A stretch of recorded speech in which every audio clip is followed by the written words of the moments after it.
Memoirs of Constant. Introduction.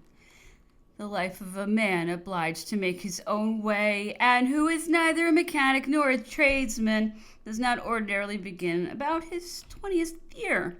Until then he vegetates, uncertain of his future, neither having nor being able to have any definite end in view.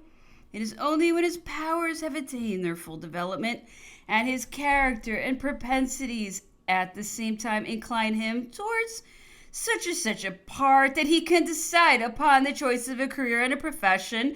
It is only then that he undertakes himself and sees his surroundings clearly. In fine, it is at this age only that he begins to live. Reasoning in this fashion, my own life, since I attained my 20th year, has comprised 30 years, which may be divided into two equal parts as to months and days, but which could not differ more widely if one considers the events which passed during these two periods of my existence. Attached during 15 years to the person of the Emperor Napoleon, I have seen all the men and all the important things of which he alone was the rallying point and center. I have seen still more than that, for I have had under my eyes in every circumstance of life, the least as well as the most serious and most private, as well as those which belong the most to history, and already form part of it. I have had, I say, incessantly in view the man whose single name fills the most glorious pages of our annals.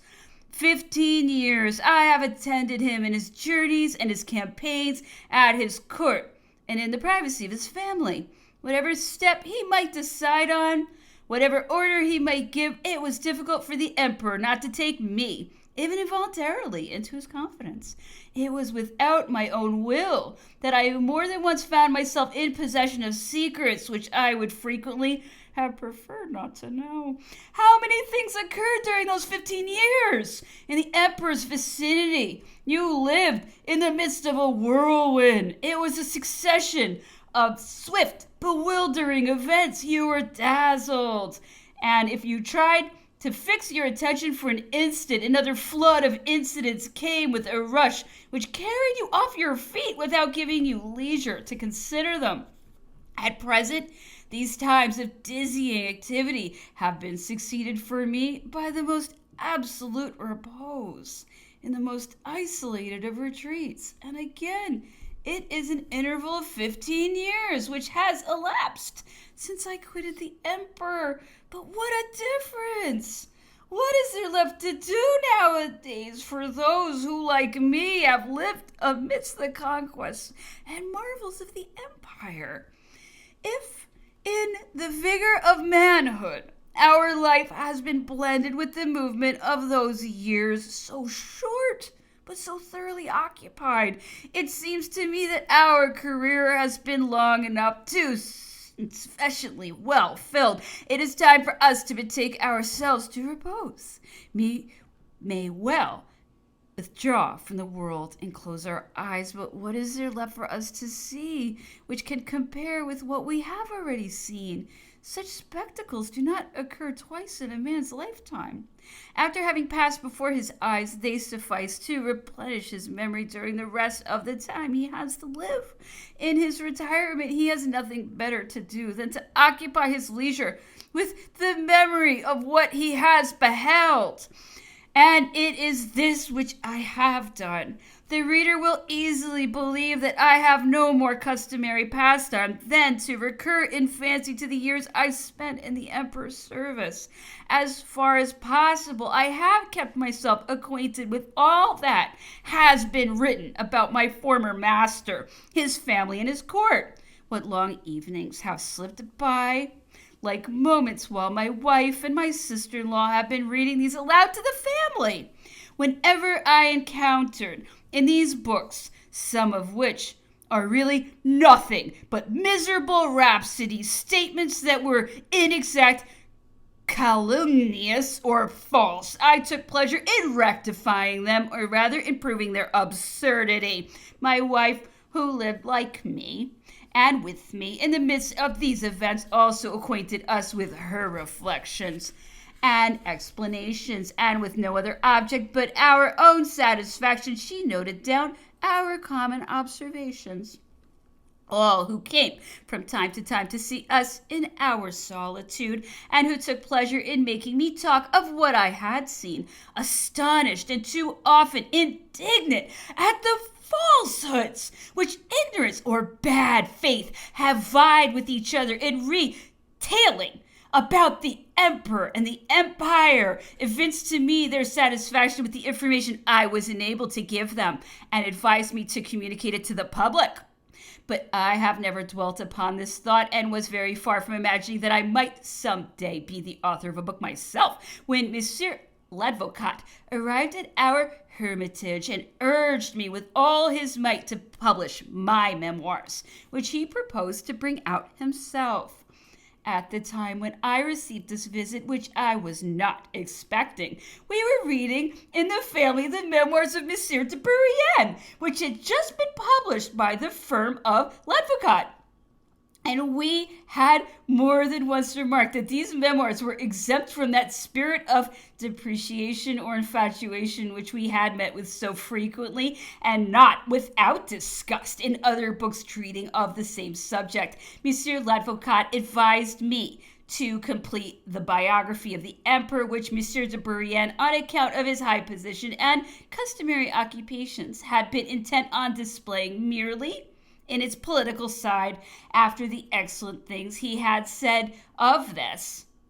It still remained to me, according to his publisher, to relate simply and in a manner suitable to my former position near the emperor that which Monsieur de Beauharnais had necessarily been obliged to neglect, and which no one could know better than I.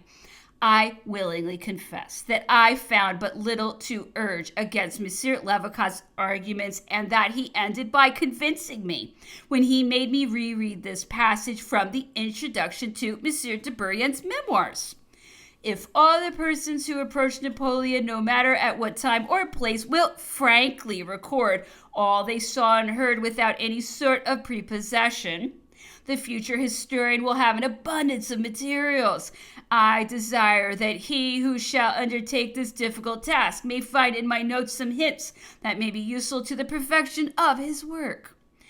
And I, too, said I to myself, after having reread these lines attentively, I can furnish notes and explanations, point out errors, stigmatize falsehoods, and make public what I know to be the truth. In a word, I can and I ought to bear my testimony in the long trial which has been going on since the emperor's downfall, for I was a witness. I saw everything, and I can say I was there. Others also have seen the emperor and his court at close quarters, and it must often happen to me to repeat what they have said on this subject, because what they know I also was in a position to know, but what I in my turn know of details, and what I can relate of a secret and unknown matters no one else has been able to know, nor consequently to say before me, from the departure of the first consul for the campaign of Marengo, where I attended him, until the departure from Fontainebleau, where I was obliged to leave the emperor. I was absent from him only twice, the first time for 3 times, 24 hours, the second for 7 or 8 days. Aside from these brief holidays, the last of which was necessary in order to restore my health, I quitted the emperor no more than his shadow did. It has been claimed that no man is a hero to his valet de chambre. I ask permission to hold a different opinion. The emperor, no matter how close at hand he might be seen, was always a hero, and there was much to be gained by seeing the man in him also, nearby and in detail. From a distance, one experienced merely the prestige of his glory and his power. On approaching him, one enjoyed, in addition, and with surprise, all the charm of his conversation, all the simplicity of his family life, and, I am not afraid to say, the habitual benevolence of his character. The reader curious to know in advance the spirit in which my memoirs will be written will perhaps like to find here an extract from a letter I wrote to my publisher on the 19th of January last. Monsieur de Beauharnais is perhaps justified in treating the political man with severity, but that is not my own point of view. I can only speak of the hero in déshabillé, undressed. And then he was nearly always kind, patient, and seldom unjust. He became much attached and received the attentions of those whom he liked with pleasure and good nature. He was a man of routine. I desire to speak of the emperor as an attached servant, and in no wise as a censor. On the other hand, I do not wish to make an apotheosis in several volumes. With regard to him, I am somewhat like those fathers who recognize defects in their children, blame them severely, but at the same time very readily find excuses for their faults.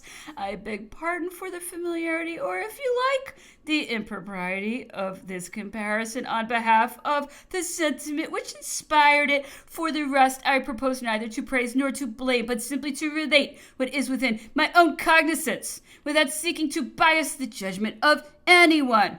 I cannot finish this introduction without saying a few words about myself in reply to the calumnies which have pursued even into his retirement a man who ought not to have enemies.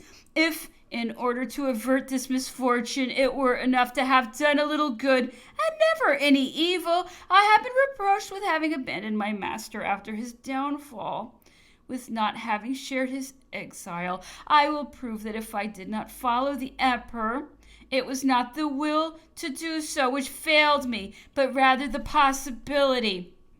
God forbid that I should here depreciate the loyalty of the faithful servants who remained attached to the last to the emperor's fortunes, but perhaps I may be permitted to say that, however terrible was the downfall for the emperor himself, the situation, to speak here of purely personal considerations only, was still honorable enough for those who remained in his majesty's service and who were not detained in France by an imperious necessity. Hence it was not personal interest which led me to separate myself from the emperor.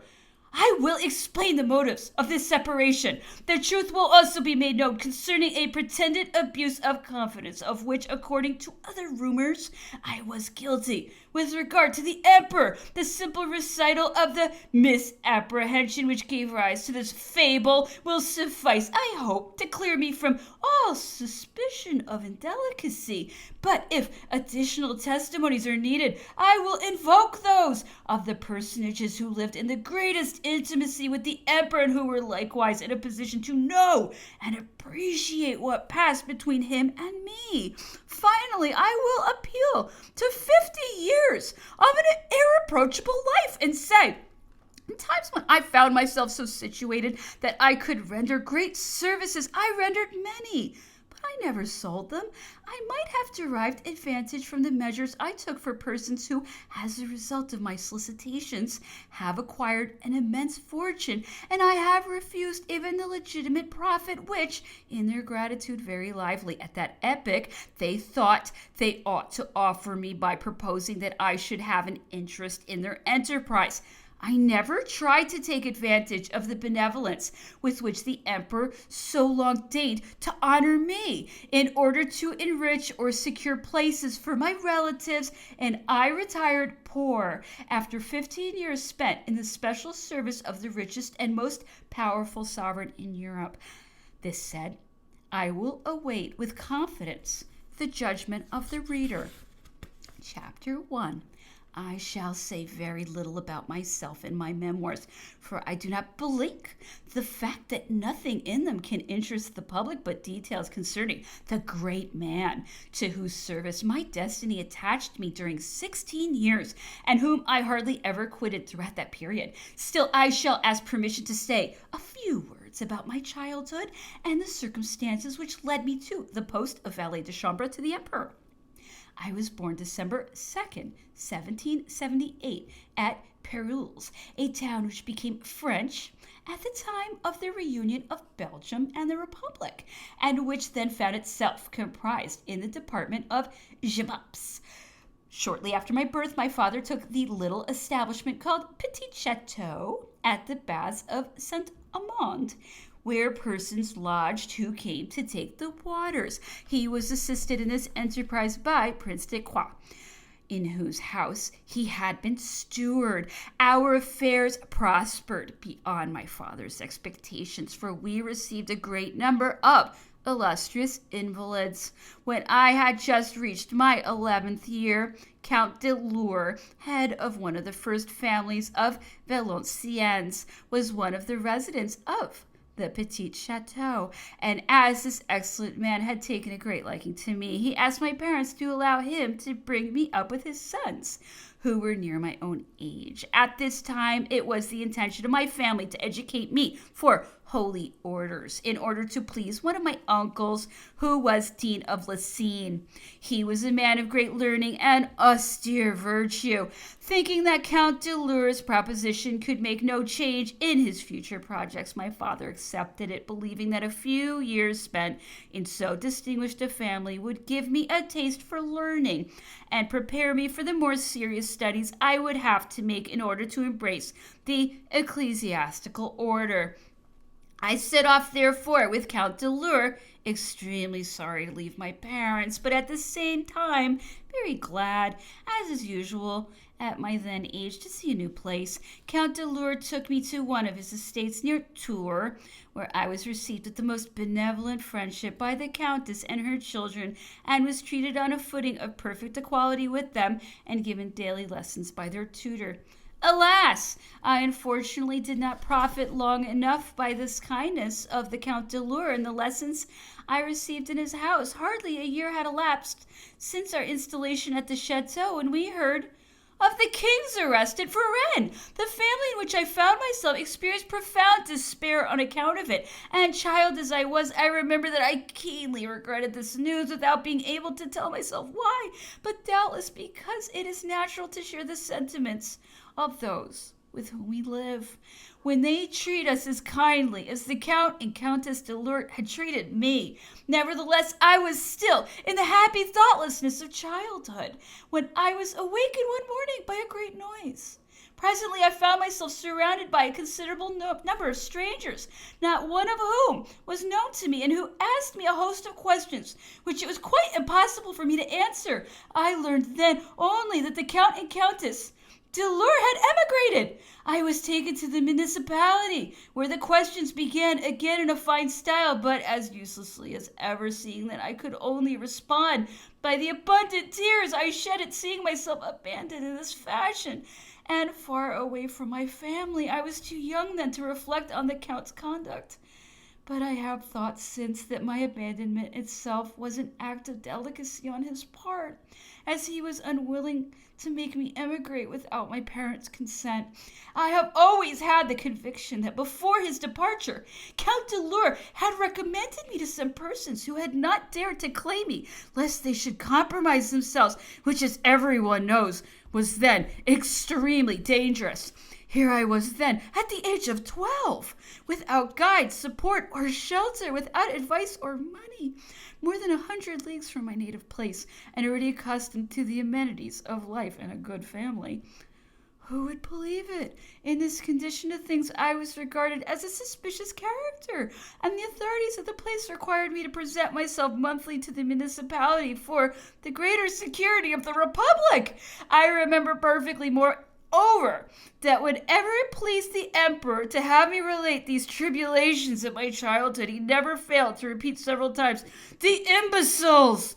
in speaking of my worthy municipal officers. However, the authorities of Tours, concluding at last that a 12-year-old child was incapable of overthrowing the Republic, gave me a passport with the express injunction to leave the city within 24 hours, which I did very willingly, yet not without a profound uneasiness at finding myself afoot and alone on the road, with a long journey to make. By dint of many privations and much trouble, I finally arrived at the vicinity of Saint-Amand, which I found in the hands of the Austrians. The French surrounded the town, but it was impossible for me to enter it.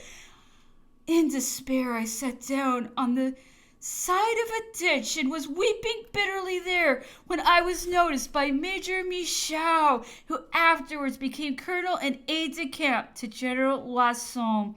Major Michaud came up and questioned me with much interest.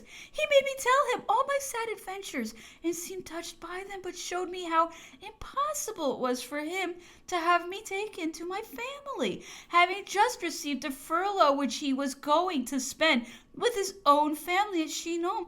He proposed that I should accompany him thither, and I accepted with lively gratitude. I could never express the kindness and care shown me by the family of Monsieur Michaud during the 3 or 4 months I spent among them. At the time, Monsieur Michaud took me to Paris with him, where I soon found a place in the house of one Monsieur Gobert, a rich merchant, who treated me with the greatest kindness at the time that I remained there.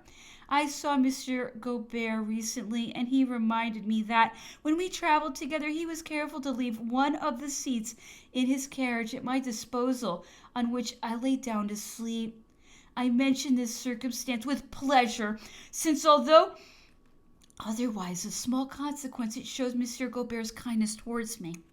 Some years afterwards, I made the acquaintance of Carat, who was in Madame Bonaparte's service while the general was still on his Egyptian expedition. But before saying how I came to enter the establishment, I think it will be apropos to begin by relating how Carat himself became one of Madame Bonaparte's dependents, and at that time some anecdotes concerning him which are calculated to throw light on the earlier diversions of the residence of Malmaison. Carat was at Plombières when Madame Bonaparte went there to take the waters. He carried bouquets to her every day and paid her little compliments, so odd and even droll that Josephine was much diverted. So were the ladies who accompanied her, among whom were Madame de Cambie and de Crigny, and especially her daughter Hortense, who was in fits of laughter at these pleasantries. The fact is that he was extremely amusing on account of a certain foolishness and a sort of originality which did not prevent his being witty.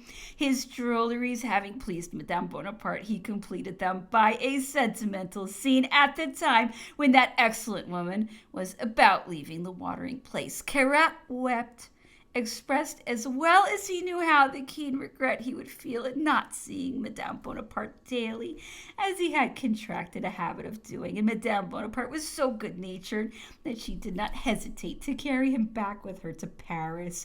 She had him taught the trade, and then attached him to her service in that capacity of hairdresser and lackey. Such at least were the functions he fulfilled when I made Carat's acquaintance. He used an extraordinary freedom of speech with her, so much so that at times he even scolded her when Madame Bonaparte, who was extremely generous and always good-natured to everybody, made presents to her women or chatted with them familiarly. Carat reproached her on account of it. "Why do you give that?" he would say, and then add, "That is the way you are, Madame. You begin joking with your domestics. Very well. Some fine day they will fail to respect you." But if he tried to put obstacles in the way of his mistress's generosity when it extended to others, he was at no pains to restrain it where he was concerned himself, and when anything took his fancy he would say bluntly, "Don't you want to give me that?" Bravery is not always the inseparable companion of wit, as Carat proved more than once. He was endowed with one of those artless and insurmountable dispositions of poltroonery which in comedies never fail to excite the laughter of the spectators, and it was a great amusement for Madame Bonaparte also to play tricks on him which displayed his singular caution. The reader must know in the first place that one of Madame Bonaparte's greatest pleasures at Malmaison was to walk on the high road bordering the walls of the park. She always preferred this promenade, where there were almost continual clouds of dust, to the delightful alleys inside the park. One day, being accompanied by her daughter Hortense, Madame Bonaparte told Carat to follow them in their walk. He was in a state of great rapture at this distinction, when suddenly there arose from one of the ditches a large figure draped in a white sheet. In a word, a real spectre, such as I have seen described in translations of some old English romances. It is needless to say that the phantom was simply a person expressly placed there by these ladies to frighten Carat, and the comedy certainly had a marvelous success. Carat, in fact, no sooner caught sight of the spectre than he came up to Madame Bonaparte in alarm and said to her, all in a tremble, Madame, look at that phantom. 'Tis the ghost of that lady who died lately at Plombières. Keep quiet, Carat. You are a poltroon. It is certainly her ghost that is coming back. As Carat was talking in this way, the man in the white sheet, carrying out his part, came toward him, shaking his long veil, and poor Carat, seized with terror, fell over backward, and became so ill that every effort was required to restore him to consciousness. Another day, while the general was still in Egypt, and hence before I became a member of her household, Madame Bonaparte wished to give one of her ladies a notion of Carat's fear. A general plot was got up between the ladies of Malmaison, in which Mademoiselle Hortense played the part of chief conspirator. I've heard the story told so often by Madame Bonaparte that I can give some rather comical details about it. Carat slept in a room adjoining a small cabinet. A hole was pierced in the partition between them, through which a string was passed, at the end of which was hung a jug full of water. This cooling vase was suspended exactly over the head of the patient. Nor was this all, for they had taken the precaution of having the screws removed, which kept Carat's folding bed in place. And as the latter was in the habit of going to bed without a light, he saw neither the preparations for his premeditated fall, nor the vase containing the water destined for his novel baptism. All the conspirators had been waiting for some minutes in the cabinet, when he threw himself heavily enough on his bed, which instantly sank under him, the watering pot meanwhile responding to a jerk on the string and producing the effect intended. Simultaneously, the victim of the fall and a nocturnal inundation, Carat protested loudly against this combined attack. This is horrible, he shouted with all of his might. The malicious Hortense, meanwhile, in order to increase his tribulations, saying to her mother, to Madame de Crigny, Madame de Charvet, and several other ladies of the household, Mamma, the frogs and toads that are in the water have just fallen on his face. These words, added to the profound darkness, merely served to augment Carat's terror, and becoming seriously angry, he cried out, It is a horrible thing, madame. It is an atrocity to play such tricks on your domestics.